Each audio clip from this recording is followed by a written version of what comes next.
I always thought I'd be a coyote. I had a Lakota friend of mine, speaking of Native Americans, talk to me about a spirit guide at one time. He said that your spirit guide, you can't choose it. The spirit guide chooses you when you need a personal guide. And they don't announce when or where or how they're going to reveal themselves, how they'll ever affect you or how they'll be your friend, but they do. They choose you. And I always thought it would be a coyote. I grew up, spent the first 2/3 of my life approximately, in a little town in northeast Colorado. And Julesburg was a little town out on the prairie, the plains of Colorado. It said so right outside of town.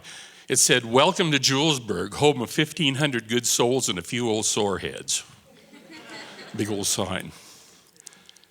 We were a modern town, and in the 50s and 60s when I grew up there, it was a pretty good little town to grow up in some of the time.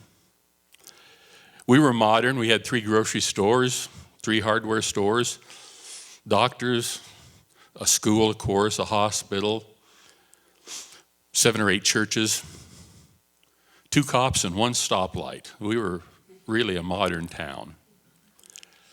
And it was one of the towns where you could do pretty much anything you wanted to. Be out late at night and ride your bikes and not have to worry about all the traffic and things like that. But it was a small town in the way that a town can be small when it's not small in size. And if you've ever been in a small town or grew up in a little town somewhere, and it doesn't matter where, it could be anywhere in the United States pretty much, you know that a town, even if it's small in size, it can also be small in spirit, and the other way around. And it goes in cycles from one thing to another. When I was growing up, I was kind of the odd man out in a lot of things. And it didn't really hit me at the time, although things kind of closed in on me. The town built a wall around me, and I built walls up myself, resentment and shyness, things like this. Best example is when I was in high school. In the 1960s, when I was a freshman, in 1960 as a matter of fact, the town had one of the better football teams in the area. And so no matter where you went, whether it was the farmers talking in the morning over their coffee in one cafe, or the businessmen talking in their coffee in another cafe, or the church ladies or the social clubs or whatever it might be, football was the topic, no matter what they were telling about anybody else in town. And of course, everybody talked about everybody else all the time. But football was it. If you were over 100 pounds soaking wet, you were expected to play football. Well, in 1960, when I was a freshman in high school, I was a darn sight more than 100 pounds soaking wet. I was on the sunny side of 200 and about 6'2" then. I had a growth spurt when I was a senior. But I didn't play football. And if you held a election then on the kid most likely to play football, it would have been me. I hated football.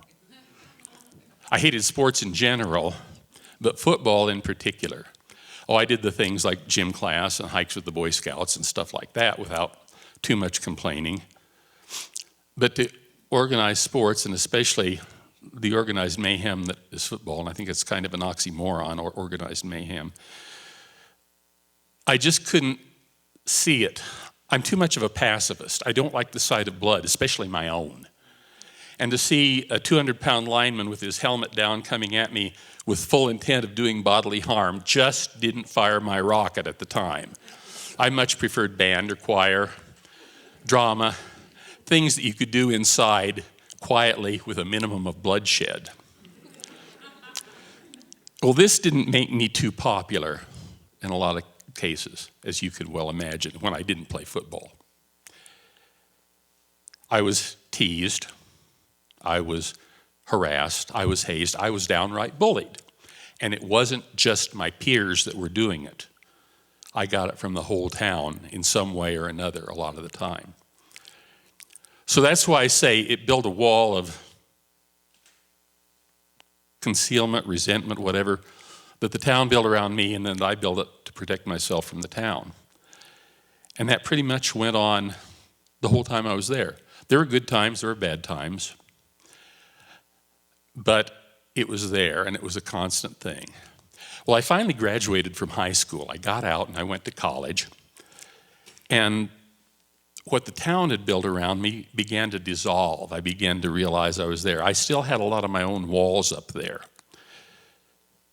but it wasn't as bad, and I was tearing them down gradually, slowly. College was a good time. Part of it I remember, then I got sober, and the rest of it is pretty good. I finally graduated. I took a teaching degree, realized when I did my practice teaching that I did not have the vocation. I was not meant to be a teacher, at least at that level, which was primarily high school and junior high. If you've ever taught junior high, you'll appreciate that.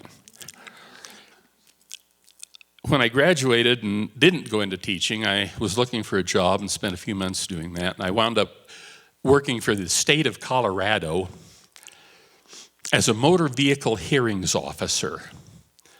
If you've never heard of that particular job title, then you've never lost your driver's license, because that's basically what the job was suspending driver's licenses for a living. You get too many points, a DUI, something like that. I was one of the guys that decided how long and under what terms you lost your license. And I did this all over the state of Colorado. That part of the job I really liked because I got to travel all over. I got to see everything in Colorado. I have been in every county seat in Colorado, save Lake City. I finally got there last fall. At least once.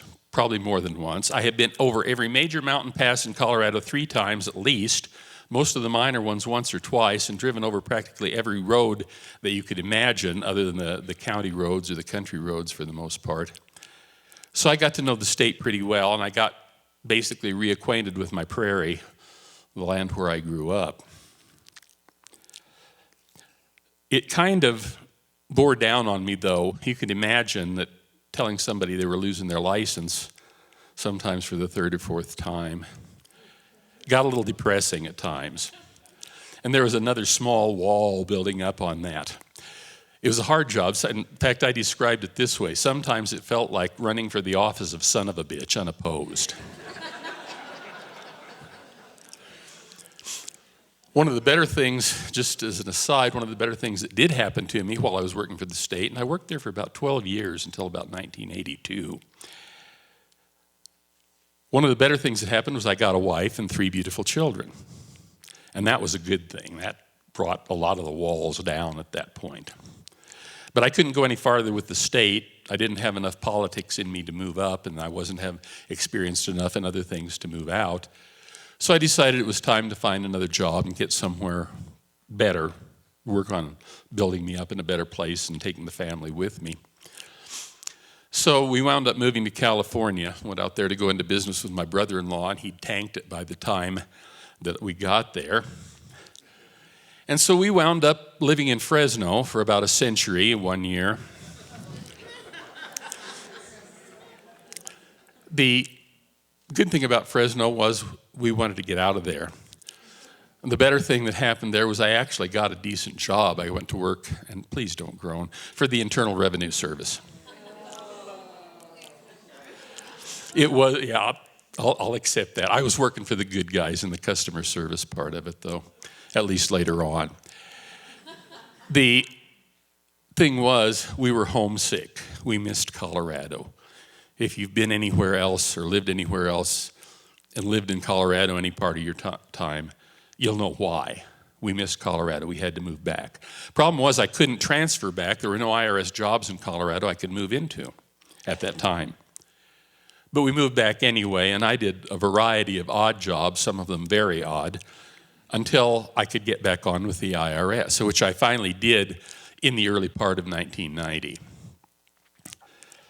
And that was a good place to be. The job was good, the pay was good. Of course, like any good bureaucrat, I enjoyed the benefits, the days off and things like that.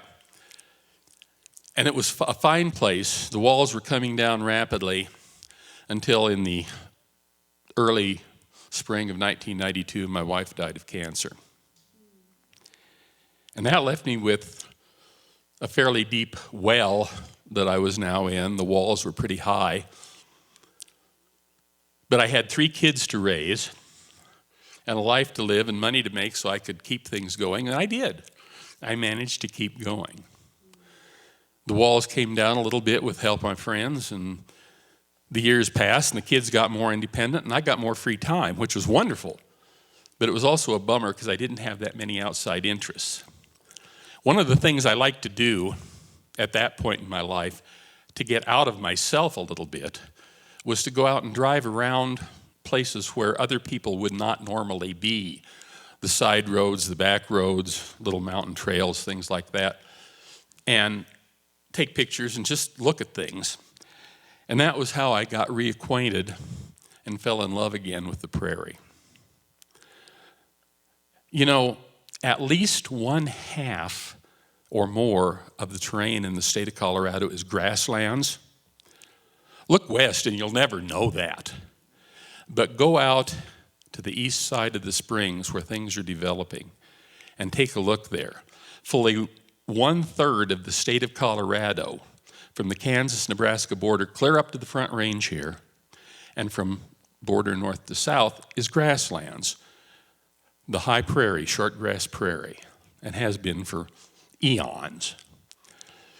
And the mountains get all the publicity. They're the glamour girls of the state, of course.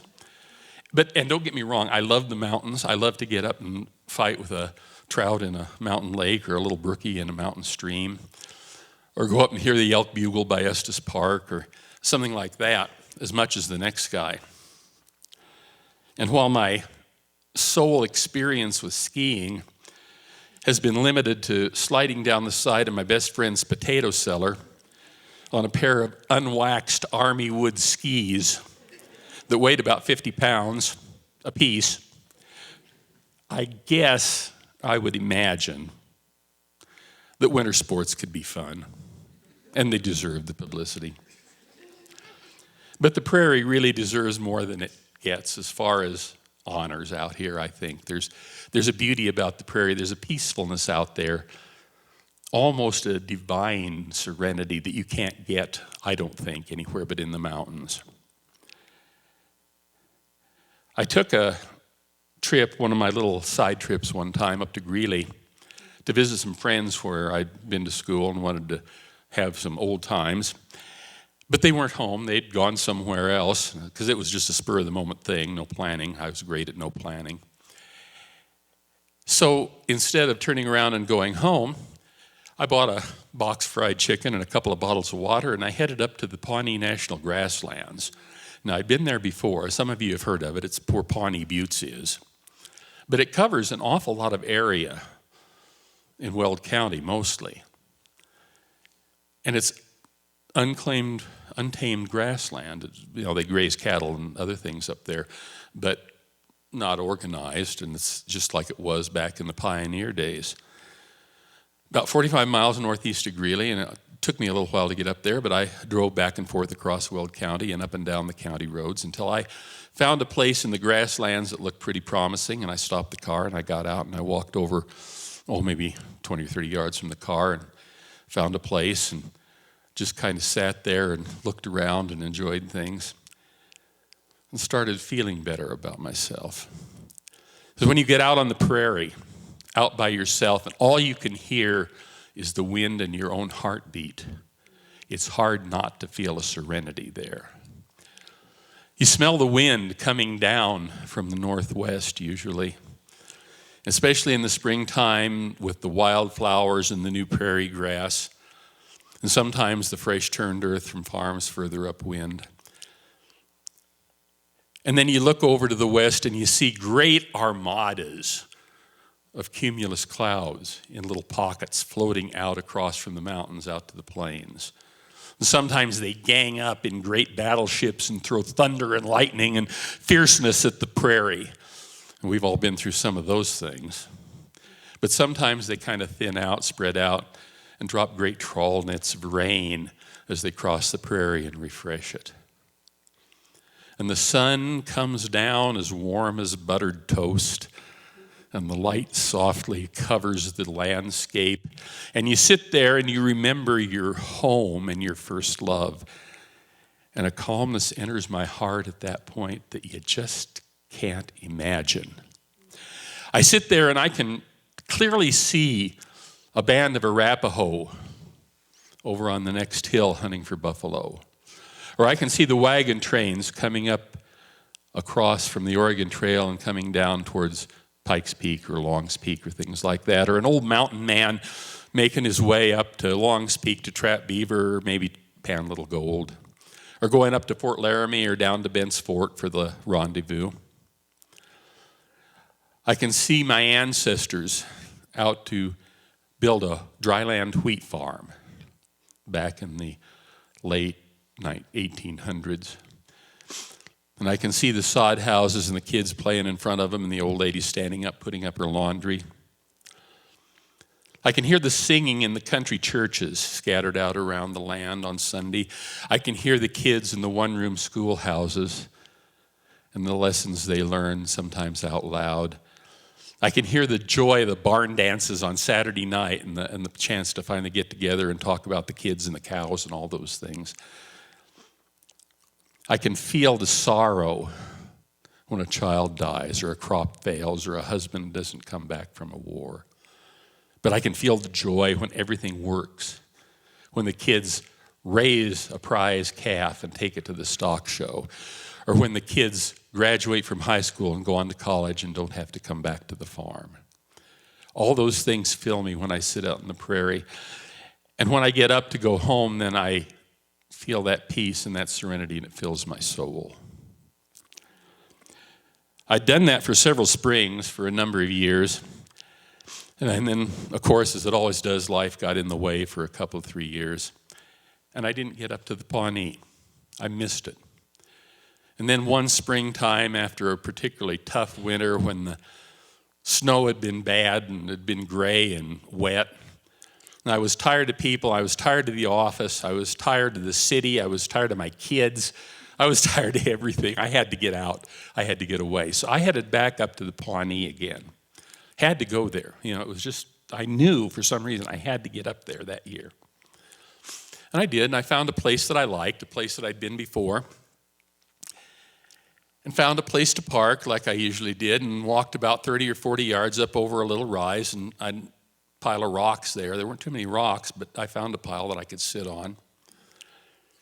And I sat down there, and I was looking around at the landscape and beginning to enjoy the things that I've talked about. And all of a sudden, up over a little rise just to the west of me, comes a coyote. He was a sleek old critter, an older adult. And I don't know whether he expected me. I sure didn't expect him. And I know that coyotes don't attack humans very often, really, unless they're provoked or unless there's something wrong. And I thought, there's no way I'm going to be able to run to get back to my car in time. If I have to run for my life, I'm a dead man. And I thought, I can't fight him, so I'll just kind of sit here and hope maybe he goes the other direction. Well, he got to the top of his hill and looked at me on the top of mine. And I thought, well, he's going to go off in another direction. He didn't. That darn coyote sat down. And he looked at me. And I looked at him. And there was a communication there. Something that I had never felt before. And the thought of my friend telling me about spirit guides came back to me. We sat there for about 5 minutes, and that coyote talked to me. He asked me why I hadn't been back, why I hadn't come back to the Pawnee, why I hadn't made connections and got myself centered and come back and visited and got things right with my life and the world. And something got me there. After about 5 minutes, he got up, looked around, shook himself, and went off on whatever business he had. And I sat there for another 2 minutes or so and was kind of in a daze, and then shook myself and got up and came home, and I felt as calm as I've ever felt in my life. I've never been back to the Pawnee since then, or out to the grasslands very much, other than maybe a couple of times out east of town, out past Mark Sheffield a little ways. But I've never forgotten that coyote. That was my spirit guide. I realized that. And he taught me something. He taught me how to cope with life. He taught me how to live. And I still think of that. Whenever things get a little tough, I think of that good old coyote and my spirit guide and what he taught me, that life's going to happen. You might as well live it and enjoy it. Things will work out. Life was meant to be. Be with it. Enjoy it. Sincerity and love are the key to the whole situation.